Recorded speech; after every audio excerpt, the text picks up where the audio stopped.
ये उसी प्रकार से है जैसे जन्माष्टमी के बाद नंद उत्सव होता है। तो नंद महाराज ने श्री कृष्ण का जन्म अगले दिन मनाया और जो जितने देवता थे उन्होंने जन्म मनाया पहले वाले दिन में। तो जन्माष्टमी देवी के वसुदेव जी ने जन्म नहीं मनाया, आधी रात में देवताओं ने उत्सव मनाया, जन्म मनाया। प्रकृति में सब प्रकार से जो है उत्सव हुआ, प्रकृति में सब प्रकार के सौंदर्य आए, सरोवरों में सौंदर्य आए, मेघों में जो है संगीत जो गर्जना हो रही है वो भी संगीत की गर्जना हो रही है। देवताओं ने बहुत मनाया, लेकिन चुपचाप मनाया क्योंकि कंस का भय बना हुआ था कि कंस को पता ना चले, कंस सोता रहे और सबको सुला दिया कृष्ण ने। इस प्रकार से देवताओं ने चुपके जन्म मनाया और नंद महाराज ने फिर अगले दिन मनाया। तो फिर खूब जो है धूमधाम से मनाया, तो नंद उत्सव कहलाता है। उसी प्रकार से चैतन्य महाप्रभु का जन्म हुआ तो चंद्रमा का जब उदय हुआ उस समय जन्म हुआ चैतन्य महाप्रभु का, बालक निमाई का। तो सची और जगन्नाथ इतने सुख में समा गए कि सुख समा नहीं रहा और वो जो है अपना कर्तव्य का भी विचार नहीं कर पा रहे कि उन्हें क्या करना क्या नहीं करना। और इतने देवता और देवियाँ मनुष्य का रूप धारण करके आए बालक का जन्म देखने के लिए, बालक का मुख देखने के लिए। कोई पहचान नहीं पाता है स्त्री हैं, वो देवताओं की स्त्रियाँ भी स्त्रियों में मिल गईं और जो देवता लोग हैं पुरुषों में मिल गए, तो कोई नहीं जान पाया।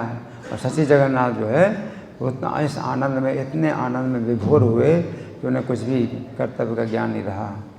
तो अगले दिन ही जो है फिर जगन्नाथ मिश्र ने उत्सव मनाया। तो ये जगन्नाथ मिश्र उत्सव आज के दिन है जो कि बहुत विशेष रूप से जन्म मनाया गया आज के दिन। और इनका जन्म हुआ नीम के वृक्ष के नीचे। तो ये कहा जाता है कि चैतन्य महाप्रभु जन्म हुआ नीम के वृक्ष के नीचे। तो क्या ऐसा है कि जन्म हो गया, पहले से कुछ सोचा नहीं था, एकदम जन्म हो गया है? क्या ऐसे है कि नीम के पेड़ के नीचे मान लो कोई चीज़ आपकी खो गई तो आप वहीं नीम के पेड़ के नीचे खो गई, तो पहले से थोड़ी सोचा था कि खो जाएगी, वो नीम के पेड़ के नीचे खो गई।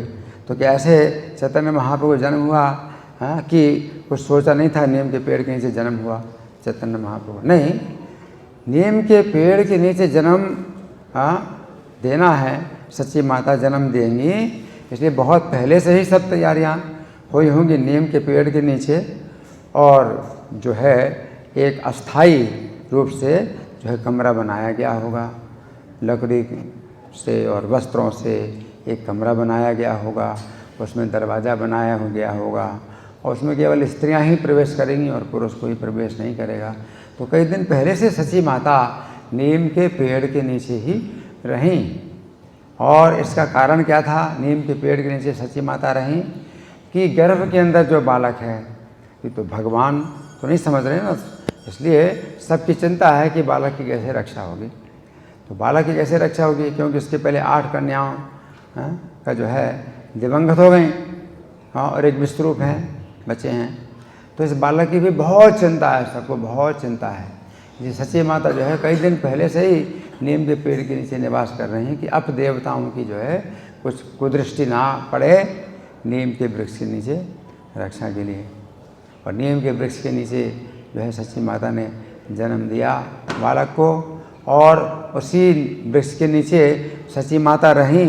और कब तक रहीं कि माता जो है जब बच्चे को जन्म देती है तो जितना भी समय हो, 3 महीना हो, जितना भी समय हो, वो फिर जो है निष्क्रमण नहीं करती, उस कमरे से बाहर नहीं निकलती, उसी कमरे में रहती है।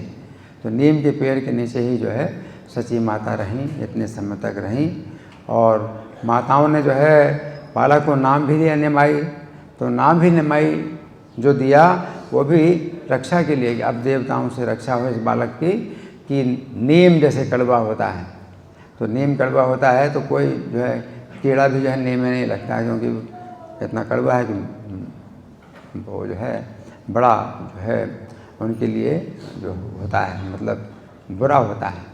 तो ये बालक भी जो है मतलब कड़वा हो अब देवताओं के लिए, अब उनकी दृष्टि जो है ना पड़े, अपनी दृष्टि ना डाल पाएँ इस बालक के ऊपर, इसलिए स्त्रियों ने नाम दिया निमाई।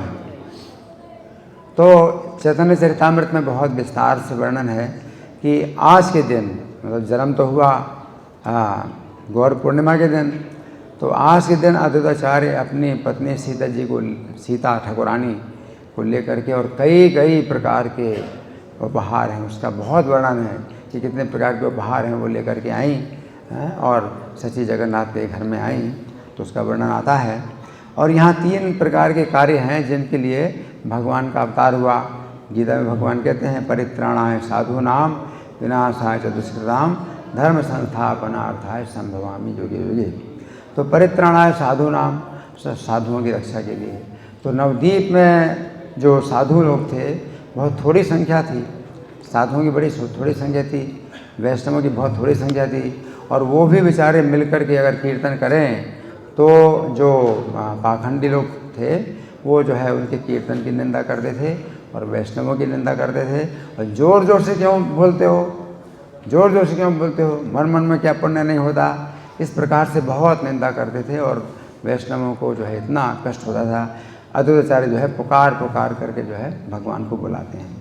और अद्वैताचार्य इसलिए कृष्ण को पुकार रहे थे कि कृष्ण जब स्वयं आएंगे, जब स्वयं आएंगे तभी जो है इन साधुओं का जो है विनाश हो, ये दुष्टों का विनाश होगा। तो यहाँ पर दुष्टों का विनाश का मतलब दुष्टता का विनाश, तो इनकी दुष्टता का विनाश होगा और ये भक्त बनेंगे। तो भगवान चैतन्य के समय भी जब कीर्तन होता था तो ये लोग निंदा तो करते थे, बहुत निंदा करते थे, लेकिन आगे चल कर के जब भगवान चैतन्य ने संन्यास लिया तो संन्यास के कारण ही जो है इन लोगों के अंदर जो निंदक लोग थे तो इनकी मति जो है फिर बदल गई और उन्होंने फिर चैतन्य महाप्रभु से जो है क्षमा मांगी और उनको जो है फिर उनकी रक्षा हुई। तो भगवान चैतन्य ने संन्यास लिया, इसलिए संन्यास लिया कि इन जो दुष्ट लोग, जो पाखंडी लोग थे, तो ये लोग अगर आदर करेंगे तो इनकी रक्षा हो जाएगी और ये लोग जो है इनकी दुर्गति नहीं होगी। तो धर्म संस्थापनार्थ है, धर्म की स्थापना के लिए भगवान ने अवतार लिया। तो धर्म की स्थापना अब इस बार इस तरह से नहीं होगी कि शासन जो है धार्मिक होगा, शासन धार्मिक नहीं होगा, क्योंकि कलयुग की ये मांग है कि चूँकि मेरा समय चल रहा है तो जो प्रशासन है वो तो अधार्मिक होना चाहिए। तो अधार्मिक जो प्रशासन है, मुसलमानों का शासन है, तो ये भी जो है भगवान स्थापित कर चुके हैं। महोबा में कृष्णावतार जो पुस्तक है उसमें भविष्य पुराण में जो बात आई है कि कलयुग की मांग है कि मेरा समय चल रहा है और मेरी स्थापना नहीं हो पा रही। तो भगवान ने कलयुग की स्थापना के लिए अवतार लिया और इस प्रकार से जो है जो कलयुग का जो शासन है, प्रशासन है, अधार्मिक राजाओं का हुआ।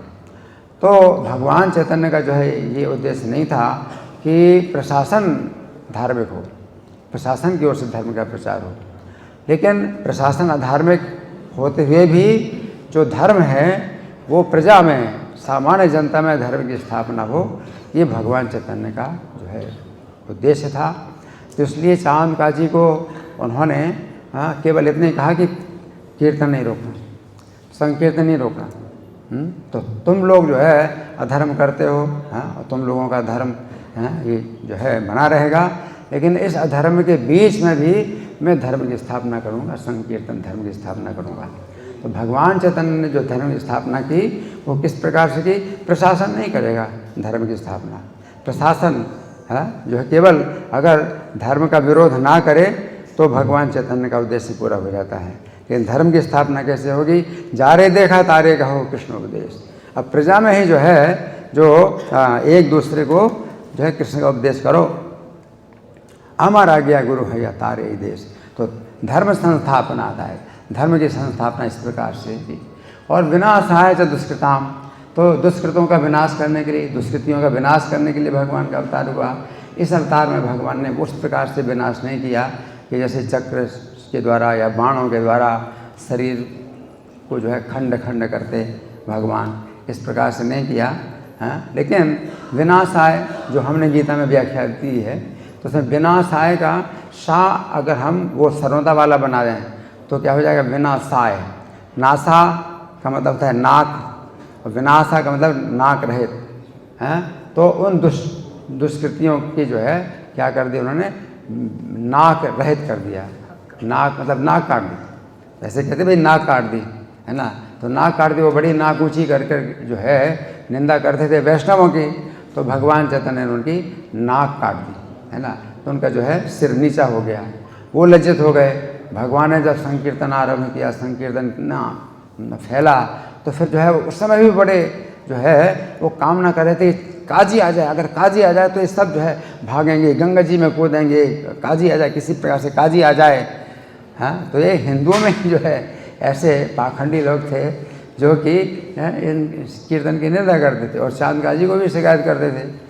तो उनकी जो है वो दिखाने के लिए भगवान चैतन्य ने उनको दिखाने के लिए कि हमारा जो संकीर्तन है ये उससे भयभीत नहीं है जो चांद काजी का प्रशासन है। तो इसलिए भगवान चैतन्य जो है संकीर्तन को कहाँ ले गए, चांद काजी के घर में ले गए, और चांद काजी के घर को घेर लिया और उसका जो है जो वाटिका है वो सब उजाड़ डाली और मकान भी तोड़ फोड़ डाला। इस प्रकार से उनकी जो है जो पाखंडियों की जो नाक है वो पूरी तरह से कट गई, विनाशा है, विनाशा है। मतलब वो नासिका जो है उनकी कट गई, एक प्रकार से वे जो है बिल्कुल लज्जित हो गए हैं। तो इस प्रकार से ये जो है दुष्कृताम विनाशा है, जो भी दुष्ट हैं उनका जो है भगवान ने इस प्रकार से नाक काट दी। और आगे चल करके जब चैतन्य महाप्रभु संन्यास लिया तो उन्होंने अपनी निंदा, जितनी निंदा की थी उसके लिए भगवान से क्षमा मांगी, तो भगवान ने उनको क्षमा कर दिया और वो जो है भक्त बन गए। तो अद्वैताचार्य जो प्रार्थना कर रहे थे कि स्वयं अगर कृष्ण आएंगे तब इन लोगों का उद्धार हो सकता है, जो निंदक हैं इन लोगों की जो है रक्षा हो सकती है, और नहीं तो ये लोग नरक में जाएंगे। तो भगवान चैतन्य का जो है अवतार इसीलिए हुआ। अद्वैताचार्य की विशेष प्रार्थना थी, विशेष प्रार्थना कि भगवान कृष्ण जब साक्षात श्री कृष्ण आएंगे तभी जो है ये लोग पापी निंदक हैं, इनका जो है उद्धार हो सकता है। नहीं तो मैं क्या करूँगा, मैं तो अपने चक्र से काट डालूंगा इन लोगों को, अपने चक्र से काट डालूंगा तो मुक्ति तो प्रदान कर दूंगा। भगवान के चक्र से कटेंगे तो मुक्ति तो मिल जाएगी इन लोगों को, लेकिन भक्ति कैसे मिलेगी। भगवान कृष्ण स्वयं आए तब जो है भक्ति की स्थापना होगी। तो चैतन्य महाप्रभु ने ये 3 कार्य इस प्रकार से किए। परित्राणाय साधु नाम, साधुओं की रक्षा के लिए। तो साधुओं की रक्षा इस प्रकार से हुई कि उनकी जो है पूरी नाक कट गई, जो दुष्कृति है उनकी नाक कट गई, और वो जो है अपना खूब पैर पटक पटक करके जो है कीर्तन करते हैं और बिल्कुल निर्भीक होकर के कीर्तन करने लगे। और जो है धर्म की स्थापना इस प्रकार से हुई कि प्रजा में जो है धर्म की स्थापना हुई। लेकिन जो धर्म है, उस प्रशासन है, वो तो अधार्मिक रहेगा। इसलिए हम लोग जो है प्रशासन में ज़्यादा आस्था ना करें, क्योंकि प्रशासन की ओर से हमें बहुत कुछ सुविधा मिलेगी या बहुत इसमें बल मिलेगा। अगर है प्रशासन हमारे पक्ष में तो अच्छी बात है, लेकिन इससे ज़्यादा हम आशा नहीं कर सकते प्रशासन की कि हम जो है मतलब प्रशासन की ओर से पूरा हमें सहयोग मिले। लेकिन भगवान चैतन्य का यही आदेश है कि प्रजा में जो है आप ये प्रचार करिए, और इसमें जो है प्रशासन अगर बाधा डाले तो फिर जो हरिनाम की शक्ति है वो कार्य करती है। जैसे रूस में प्रचार हुआ तो रूस में जो है सरकार ने इतना जो है भक्तों को जो है कष्ट पहुंचाया, यातनाएं पहुंचाईं, और इस आंदोलन के टुकड़े टुकड़े किए कि किसी भक्त को कहीं किसी कैंप में रखा, दूसरे भक्त को किसी कैंप में रखा, और सब टुकड़े टुकड़े कर दिए कि भक्तों को एक दूसरे का भी हाल चाल पता ना चले।